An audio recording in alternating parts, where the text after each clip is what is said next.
தேர்தல் ஆணையத்தினுடைய செயல்பாடு அப்படிங்கிறது, தேர்தல் ஆணையமும் அங்கீகரிக்கப்பட்ட அரசியல் கட்சிகளினுடைய பிரதிநிதிகளும் இணைந்து செய்யக்கூடிய வேலை. அந்த சரி. செக்ஸ் அண்ட் பேலன்ஸ் வந்து ம். இவங்க கிட்ட இருக்கும். ம். நம்ம எந்த இடத்துல இதை வந்து பிரிச்சு பார்க்கணும்னா, எஸ்ஐஆர் 1க்கு வகுக்கப்பட்ட விதிமுறைகள் எவ்வளவு கடுமையாக இருந்தது, ம்.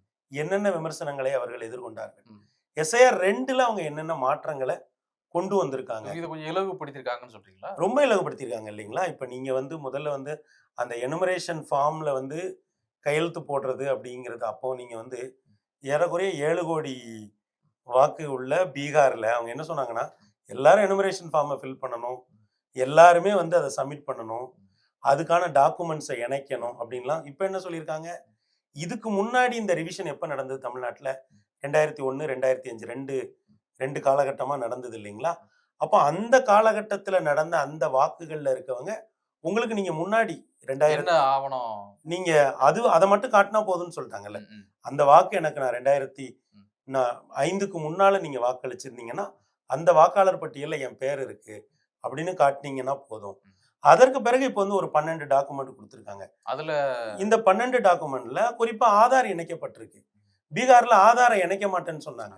இப்போ பீகார் மாதிரியான ஒரு பின்தங்கிய மாநிலம், நான் சொல்றது வெறும் கல்வியில மட்டும் இல்லை, டெக்னாலஜிலையுமே அங்க பெரிய பிரச்சனை இருக்கு. என்னன்னா, ஒரு ஜெராக்ஸ் எடுக்கணும், இல்ல ஒரு ஒரு டாக்குமெண்ட்டை டவுன்லோட் பண்ணணும் அப்படிங்கிறது பீகார் மாதிரியான மாநிலங்கள்ல ரொம்ப சிரமம். பெண்கள் ரொம்ப கஷ்டப்பட்டாங்க. அப்புறம் அந்த ஃபார்ம்ல வந்து யார் வாக்காளரோ அவங்க தான் கையெழுத்து போடணும்னாங்க இஎஃப்ல. இப்போ ஆனா என்ன சொல்லியிருக்காங்க, குடும்ப உறுப்பினர் யாராவது ஒருத்தர் கையெழுத்து போட்டா போதும் அப்படின்னு இருக்காங்க. அப்போ பீகார்ல இருந்து இவங்க சில படிப்பினைகளை இவங்க படிச்சிருக்காங்க.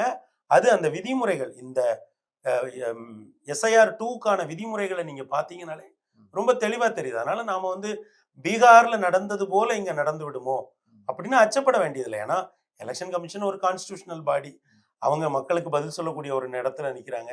அதனால பீகாரில் வெளிப்பட்ட அந்த குழப்பமும் குளறுபடிகளும் மற்ற ஏனைய இந்த எஸ்ஐஆர் 2ல வெளிப்பட வாய்ப்பு இல்லைன்னு தான் நான் கருதுறேன்.